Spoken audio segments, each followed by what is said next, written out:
யூடியூப்ல பார்த்தீங்கன்னா, உங்களுக்கு டிஸ்டன்ட் அப்படின்னு சொல்லிட்டு ஒரு Tamil science fiction thriller web series வந்து ரிலீஸ் ஆயிருக்கு. ஸோ நான் போஸ்டர பார்த்தா நம்ம பிக் பாஸ் சௌந்தர்யா இருந்தாங்க.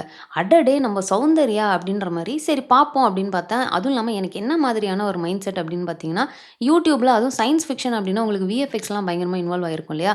ஸோ யூடியூப்ல ரிலீஸ் பண்றப்போ நமக்கு புரொடக்ஷன் வேல்யூலாம் கம்மியா இருக்கும் அப்படின்ட்டு ஒரு மைண்ட் செட்ல நான் பார்த்தேன்.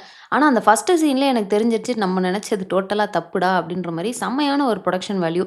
ஸோ ஃபர்ஸ்ட் இது யார் எழுதியிருக்காங்க அப்படின்னு பார்த்தீங்கன்னா, ஜிகே. அவங்க தான் வந்து written and directed by GK. And அடுத்து சயன்ஸ் ஃபிக்ஷனுக்கு என்ன மாதிரியான ஒரு மியூசிக் போடணும், அதுவும் இல்லாம ஒரு ஏலியன்ஸ்லாம் இருக்காங்கன்னா, என்ன மாதிரியான ஒரு பேக்ரவுண்ட் ஸ்கோர் உங்களுக்கு போடணும் அப்படிங்கிறதுக்கு ரொம்ப ஆப்ட்டா விஜய் சித்தார்த் அப்படிங்கிறவர் வந்து இதுக்கு மியூசிக் பண்ணியிருக்காரு. நெக்ஸ்ட் சினிமாட்டோகிராஃபிங்க. அந்த லொக்கேஷன அதுவும் அந்த லொக்கேஷன ஃபர்ஸ்ட் எடுத்தோனமே ஒரு மாரி ட்ரோன் ஷாட்ஸ்லலாம் கவர் பண்ணியிருப்பாங்க. ரொம்பவே வந்து பிரமிப்பா இருந்தது பார்க்கறதுக்கு. ஸோ சினிமாட்டோகிராஃபி யார் அப்படின்னு பார்த்தீங்கன்னா, Praveen Kumar. He really did a good job அப்படின்னு தான் நம்ம சொல்லி ஆகணும்.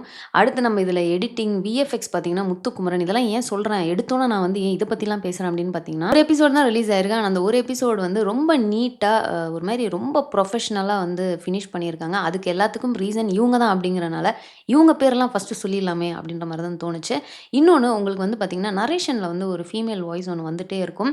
அந்த வாய்ஸுமே வந்து ஒரு சயன்ஸ் ஃபிக்ஷனுக்கு ஏத்த மாதிரி ஒரு மாரி ஒரு வாய்ஸா இருக்கும். அது நல்லாருக்கும். அது யார் அப்படின்னு பார்த்தீங்கன்னா, ஷில்வி ஷாரன் அப்படின்ற மாரி போட்டிருக்காங்க. ஒன் லைன் ஸ்டோரி என்ன அப்படின்னு ரொம்ப ஷார்ட்டா சொல்லிறவா? நம்ம எர்த்ல இருந்து ஒரு 150 லைட் இயர்ஸ் தாண்டி பார்த்தீங்கன்னா, உங்களுக்கு ஜென்ட்ரா அப்படிங்கிற ஒரு பிளானட் இருக்கு. ஸோ அந்த பிளானட்ல பார்த்தீங்கன்னா, உங்களுக்கு அயப்ரின்ஸ் அப்படின்ட்டு ஒரு இனம் வந்து இருந்துட்டு வராங்க. கொஞ்ச நாள் கழிச்சு பார்த்தீங்கன்னா, ஜோஃப்ரா அப்படின்னு சொல்லிட்டு இன்னொரு ஒரு இனம் வந்து அங்க உருவாகுது. ஸோ இப்ப என்ன ஆகுது அப்படின்னு பார்த்தீங்கன்னா, இந்த ஜோஃப்ரா இனம் வந்து அவங்க தான் அந்த இடத்தையே ரூல் பண்ணணும் அப்படின்னு சொல்லிட்டு இந்த அயப்ரின்ஸ் எல்லாத்தையுமே வந்து அழிச்சுட்டு வராங்க.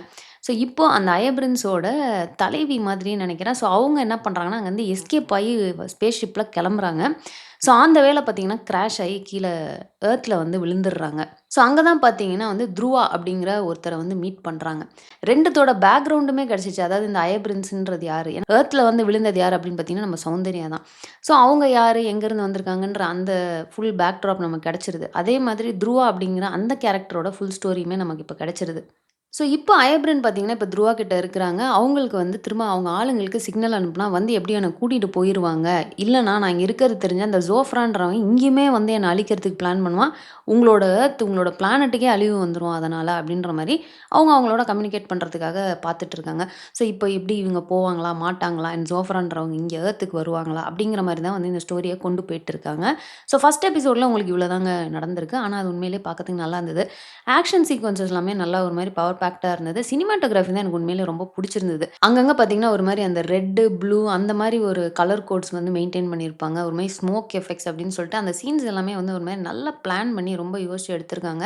ஸோ எனக்கு அதெல்லாமே ரொம்பவே புடிச்சிருந்தது. ஸோ நான் பேசிக்கா பார்த்தீங்கன்னா, சயன்ஸ் ஃபிக்ஷன் அப்படின்னாலே எனக்கு ரொம்ப புடிச்ச ஜானர் அப்படிங்கிறனால, எனக்கு இது பார்த்தோனே ரொம்ப புடிச்சிருந்தது. ஸோ நீங்க இத பார்த்துட்டு நீங்க என்ன ஃபீல் பண்றீங்க அப்படின்றத கமெண்ட்ல போடுங்க.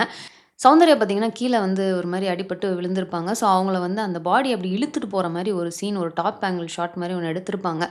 அது ரொம்ப சூப்பரா இருந்ததுங்க. ஸோ, சௌந்தர்யா பார்த்தீங்கன்னா, அவங்களுக்குள்ள தான் ஏலியனே போயிருச்சு. ஏலியன் மாரியான சில மேனரிசம்ஸ்லாம் அவங்க குடுக்கணும். ஸோ, அவங்க ஒரு மாரி டிஃபரெண்ட்டா காட்டியிருப்பாங்க. நல்லா இருந்தது. ஃபர்ஸ்ட் எபிசோடே வந்து ஓரளவுக்கு நல்லா கிரிப்பிங்கா இந்த ஸ்டோரி லைனோட வந்து கனெக்ட் பண்ண வச்சுட்டாங்க. ஸோ, இப்ப அடுத்த எபிசோட்ஸ் வரப்போ கண்டிப்பா நல்லாருக்கும் அப்படிங்கிற அந்த எக்ஸ்பெக்டேஷன் வந்து என்னால அதுலருந்து எடுத்துக்க முடியுது. ஸோ, இத விட நான் இன்னும் எக்ஸ்ட்ராவா பேசினேன் அப்படின்னா வந்து மேபி நெறைய ஸ்பாய்லர்ஸ் கூட வந்துரும். ஸோ, அதனால நான் என்ன பண்றேன்னா, என்னோட ரிவ்யூ இதோட நான் முடிச்சுக்கிறேன். ஸோ, நம்ம நெக்ஸ்ட் எபிசோடு வர நம்ம அடுத்த ரிவ்யூஸ்ல வந்து உங்கள நான் மீட் பண்றேன். ஸோ, நீங்க இத வந்து பார்த்துட்டீங்களா? நீங்க பார்த்தீங்கன்னா, நீங்க என்ன ஃபீல் பண்றீங்க அப்படின்றத கமெண்ட்ல போடுங்க.